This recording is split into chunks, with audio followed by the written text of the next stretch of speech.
Segunda tradição. Para nosso propósito de grupo, há somente uma autoridade suprema, um Deus amantíssimo que se manifesta em nossa consciência de grupo. Nossos líderes são apenas servidores de confiança, não governam. A segunda tradição é muito linda e muito interessante. Para mim, ela fala de política, afinal, a questão é quem governa o AA. A Irmandade não tem um presidente, um diretor, uma autoridade com poder para expulsar um membro faltoso, e mesmo os membros não podem traçar normas nem exigir obediência de um outro membro. É difícil acreditar que funcione, mas funciona. E o motivo é que a única autoridade em AA é um Deus amantíssimo, tal como ele se expressa na consciência do grupo.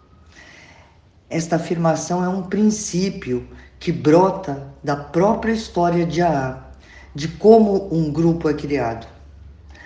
O indivíduo, suponhamos um bom AA, muda-se para uma cidade no interior do país e, sabedor de que precisa ajudar outros alcoólicos que ainda sofrem, dando a eles o que recebeu de graça, começa a visitar médicos, jornalistas, policiais, donos de bar, pastores, padres, e o resultado disso é que a cidade passa a ter um grupo e ele é o fundador.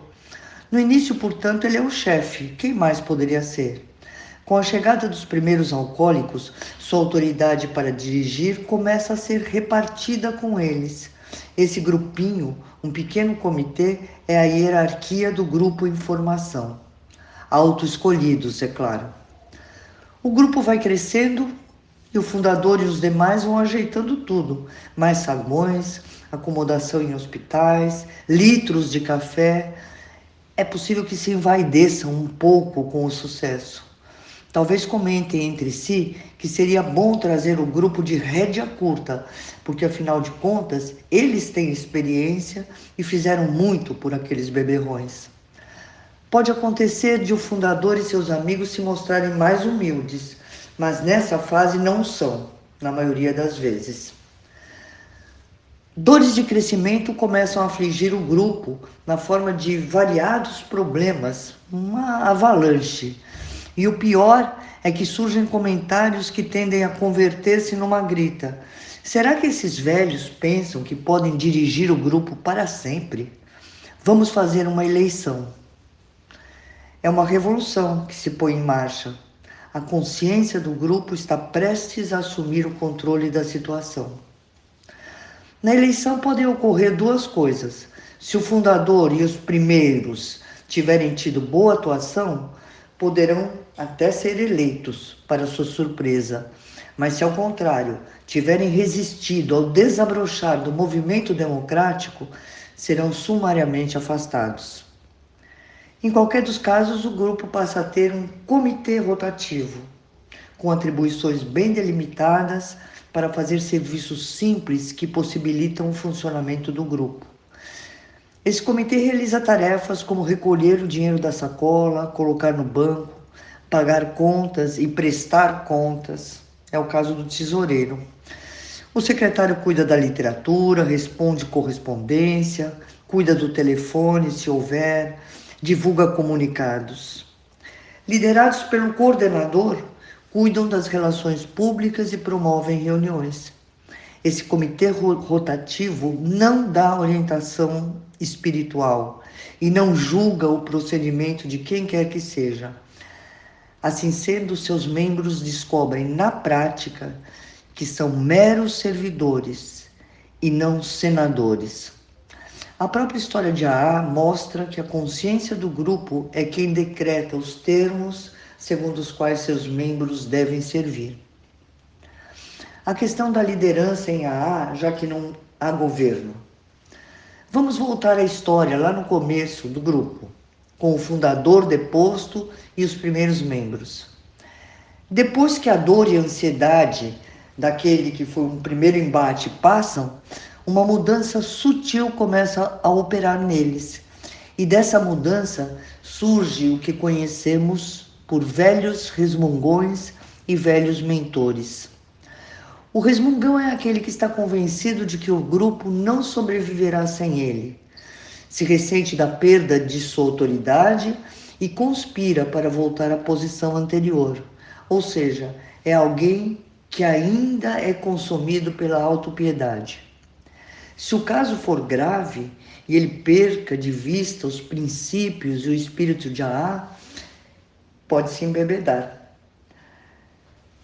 Quase todos os antigos passaram por isso, em maior ou menor grau, mas felizmente a maior parte consegue sobreviver e se transforma em mentor, ou seja, aquele que vê a sabedoria das decisões do grupo, que não se ressente da diminuição de sua importância, aquele cujo julgamento, ancorado numa grande experiência, é justo.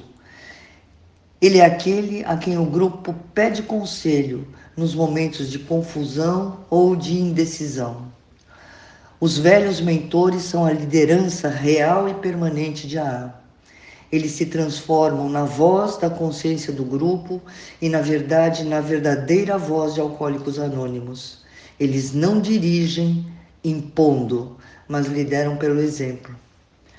É essa experiência que leva à conclusão de que nossa consciência de grupo, bem aconselhada pelos velhos mentores, é mais sábia que qualquer líder individual. Para finalizar, quando a tinha apenas 3 anos, isso foi por volta de 1958, Bill enfrentou na própria pele a aplicação desse princípio. A história é a seguinte: sabendo das dificuldades econômicas do Bill, o dono de um hospital de Nova York, chamado Charlie, que estava precisando de ajuda para alavancar seus negócios, propõe a Bill de transferir seu trabalho com alcoólicos para um escritório que ele lhe daria no próprio hospital. Isso em troca de um bom salário e participação nos lucros. Aceitando, Bill se transformaria num terapeuta leigo, com maior possibilidade de sucesso do que qualquer outro. Bill pensou em Lois, pensou nas dívidas que ainda tinha em Wall Street, pensou nos tantos amigos alcoólicos ganhando dinheiro. Por que não ele? Por que não ele? A proposta em nada feria a ética. Bill conta que, embora tenha pedido um tempo para decidir se aceitaria ou não, ele já havia decidido que sim. Porque voltando para casa, no metrô, lhe parecia ter visto um lampejo da divina providência, na forma de uma voz interna que não parava de repetir a frase bíblica: o trabalhador faz jus ao seu salário. Em casa ele contou a boa nova para Lois, viu que ela se interessou, mas mostrou-se bem menos entusiasmada do que ele imaginou. Como era dia de reunião, diz ele, de sopetão ele atacou a história de sua oportunidade. E diz também que jamais esqueceria aqueles rostos impassíveis e olhares fixos nele durante o seu relato, que foi simplesmente murchando. Depois de um longo silêncio, uma tímida voz começou dizendo que as dificuldades financeiras dele e de Lois incomodavam muito o grupo, mas que a proposta que ele fez incomodava muito mais. A voz vai ganhando confiança e vai disparando. Será que você não percebe que jamais poderá se transformar num profissional? Que o assunto não poderia ser ligado a esse hospital e a nenhum outro? Que apesar da proposta ser generosa e ética, o que temos não depende apenas de ética. Tem que ser mais do que isso. A ideia é boa, mas não é suficientemente boa. Trata-se de uma questão de vida ou morte, e apenas o melhor do melhor servirá. Você já não disse repetidas vezes aqui mesmo que o bom é o grande inimigo do melhor? O caso é bem esse. Você não pode fazer isso conosco. Assim falou a consciência do grupo. O grupo tinha razão. A voz no metrô não era a voz de Deus. Aqui estava a verdadeira voz saindo de dentro dos meus amigos. Ouvi, e graças a Deus obedeci. Uma sugestão para a gente refletir: o servidor que quase se perpetua no encargo por falta de outros servidores que o substituam é algo temporariamente bom, mas não o permanentemente melhor, porque os encargos devem ser rotativos.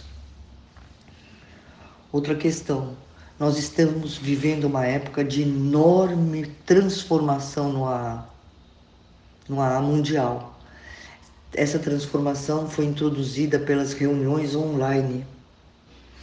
Há toda uma discussão em torno da eficácia das reuniões online versus reuniões presenciais. E está surgindo uma boa oportunidade para treinarmos a nossa disposição para resmungar ou para crescer junto com o grupo. Obrigada.